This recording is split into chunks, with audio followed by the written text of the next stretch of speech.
Hello students, आप सभी का प्लस टू अकाउंटेंसी की क्लास में स्वागत है। हम सॉल्व कर रहे थे प्री बोर्ड एग्जामिनेशन के न्यूमेरिकल क्वेश्चंस। पिछले पार्ट्स में हमने 7 न्यूमेरिकल क्वेश्चन सॉल्व कर लिए थे। आज के इस पार्ट में हम सॉल्व करेंगे न्यूमेरिकल नंबर 8। जो न्यूमेरिकल नंबर 8 है वो प्री बोर्ड एग्जामिनेशन का क्वेश्चन नंबर 20 है।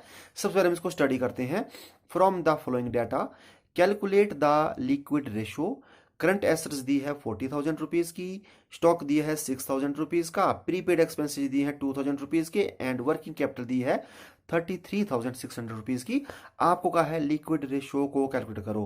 तो सबसे पहले हम जो है लिखते हैं फॉर्मूला जो हमारे से पूछा है लिक्विड रेशो का। तो लिक्विड रेशो का फॉर्मूला होता है liquid assets upon current liabilities, या लिक्विड एसेट्स को हम क्विक एसेट्स के नाम से भी जानते हैं। तो सबसे पहले हम इसमें फाइंड आउट करते हैं लिक्विड एसेट्स। तो लिक्विड एसेट्स फाइंड आउट होती है जब हम करंट एसेट्स में से स्टॉक और प्रीपेड एक्सपेंसेस को लेस करते हैं तो हमारे पास लिक्विड एसेट्स कैलकुलेट हो जाती है। तो इस क्वेश्चन में 40,000 रुपीज हमारे पास करंट एसेट है। जब हम इसमें से 6,000 रुपीज स्टॉक के एंड 2,000 रुपीज प्रीपेड एक्सपेंसेस के लेस करेंगे तो हमारे पास लिक्विड एसेट आ जाएगी। तो करते हैं लेस। तो 40,000 रुपीज माइनस 6,000 माइनस 2,000, जब हम इनको लेस करेंगे तो हमारे पास 32,000 रुपीज ये हमारे पास आ गई लिक्विड एसेट्स, और इसको हम क्विक एसेट्स के नाम से भी जानते हैं। अब हमारे को लिक्विड रेशो के लिए चाहिए करंट लायबिलिटीज। तो करंट लायबिलिटीज कैसे निकलेगी? अब इस क्वेश्चन में हमारे पास वर्किंग कैपिटल भी गिवन है एंड करंट एसेट्स भी गिवन है, तो उसके आधार पर हम जो है करंट लायबिलिटीज को कैलकुलेट कर सकते हैं। तो वर्किंग कैपिटल का फॉर्मूला होता है current assets minus current liabilities.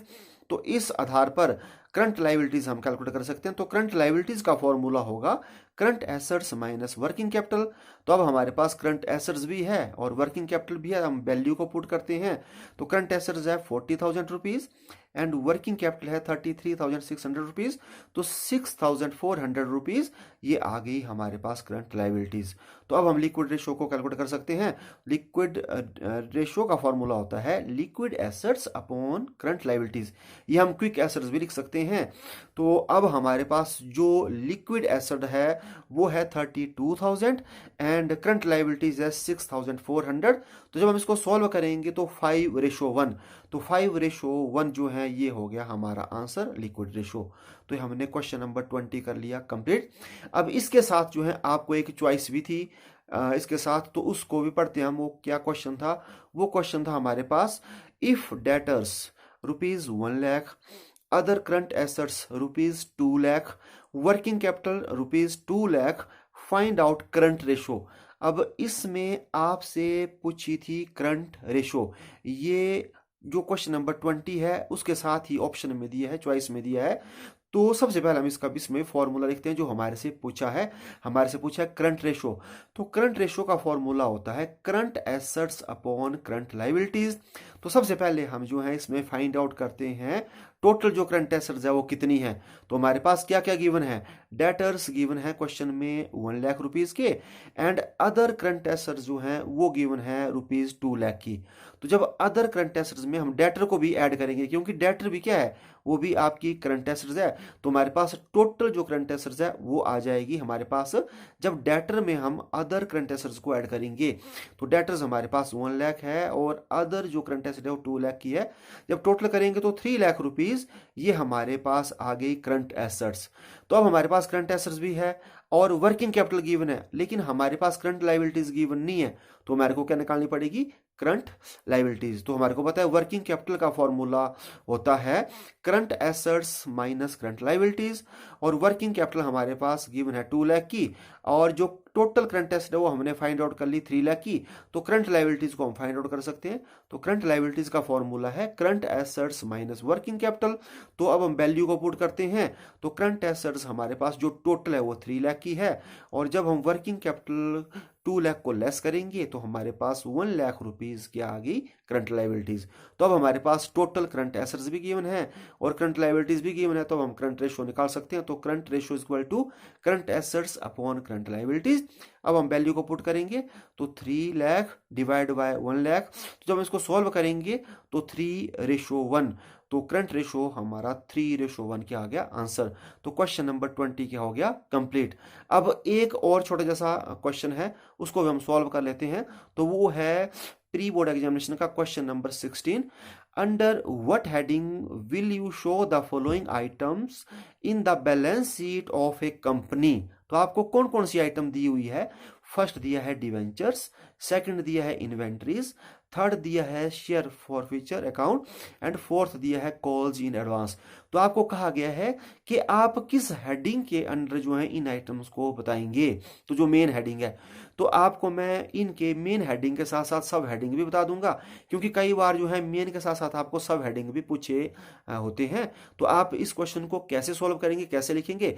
तो आप एक जो है फॉर्मेट बनाएंगे, उसमें सबसे पहले सीरियल नंबर और आइटम्स जो आपको दी हुई है इनको लिखेंगे, और आप कॉलम बना देंगे हेडिंग का। तो इसमें आपको हेडिंग ही पूछे तो आप हेडिंग का ही बनाएंगे, लेकिन जब आपसे सब हेडिंग भी पूछी होती है तो नेक्स्ट कॉलम आप बना देंगे सब हेडिंग का। तो सबसे पहली जो आइटम है वो आपके पास दी हुई है डिवेंचर्स। तो डिबेंचर जो है इसका मेन हेडिंग है, ये है नॉन करंट लाइबिलिटीज, अर्थात ऐसी लाइबिलिटीज जो हमने आफ्टर 1 ईयर पेड करनी है। तो इसका जो मेन हेडिंग होता है, जो हेडिंग है वो है नॉन करंट लाइबिलिटीज, और जो हेडिंग के अंडर जो सब हेडिंग आता है वो होता है इसका लॉन्ग टर्म बोरिंग्स। ठीक है, तो ये आपको बता दिया मैंने किस तरह से आप लिखेंगे। तो डिवेंचर्स और हेडिंग इसका आएगा नॉन करंट लाइबिलिटीज, और अगर आपसे सब हेडिंग भी पूछा होता तो लॉन्ग टर्म बोरिंग्स इसका सब हेडिंग होना था। अब जो नेक्स्ट आइटम है वो है हमारे पास इन्वेंट्रीज। तो इन्वेंट्री जो है इसका जो हेडिंग है वो है करंट एसेट्स, और सब हेडिंग भी इसका करंट एसेट्स ही आएगा, क्योंकि ये दी है इन्वेंट्री। लेकिन अगर आपके पास इन्वेंट्रीज के नाम दिए होते कि जैसे इन्वेंट्रीज, इसको हम स्टॉक भी बोलते हैं, जैसे स्टॉक आपके पास अगर इन्वेंट्रीज रॉ मटेरियल की है दी हुई, या आपके पास वर्क इन प्रोग्रेस की दी है, या आपके पास इन्वेंट्रीज जो है आपकी फिनिश्ड गुड्स की दी हुई है, ठीक है, तो हमने क्या करना था, इसका जो मेन हेडिंग है उसको लिखना था हमने करंट एसेट्स में, और जो सब हेडिंग है वहां पर हमने लिखना था इन्वेंट्रीज में। तो इन्वेंट्रीज में इन्होंने आना था, लेकिन यहाँ पर इन्वेंट्री दी हुई है तो इसका जो मेन हेडिंग है वो क्या आएगा, करंट एसेट्स। ठीक है, और थर्ड नंबर पे आ जाता है अब आपका शेयर फॉर फ्यूचर अकाउंट। तो शेयर फॉर फ्यूचर अकाउंट का जो मेन हेडिंग होगा वो होगा शेयर होल्डर फंड। ठीक है, और इसका जो सब हेडिंग होगा वो होगा शेयर कैपिटल। ठीक है, तो शेयर कैपिटल में इसको क्या किया जाता है, ऐड किया जाता है, और ये सब हेडिंग बन गया शेयर कैपिटल, और मेन जो हेडिंग है वो हो गया शेयर होल्डर फंड। अब नेक्स्ट आपके पास दिया है कॉल्स इन एडवांस, तो ये बड़ा इंपॉर्टेंट है। तो कॉल्स इन एडवांस ये आता है, हेडिंग जो है इसका होता है करंट लाइबिलिटीज। ठीक है, तो करंट लाइबिलिटीज में ये आ जाता है, क्योंकि इनकम रिसीव्ड इन एडवांस, जो भी इनकम हमारे को एडवांस में मिलती है वो हमारी करंट लाइबिलिटीज होती है। तो इसका जो मेन हेडिंग है वो है करंट लाइबिलिटीज, और इसका जो सब हेडिंग है वो है अदर करंट लाइबिलिटीज। तो अदर करंट लाइबिलिटीज में जो है हम कॉल्स इन एडवांस को बताते हैं।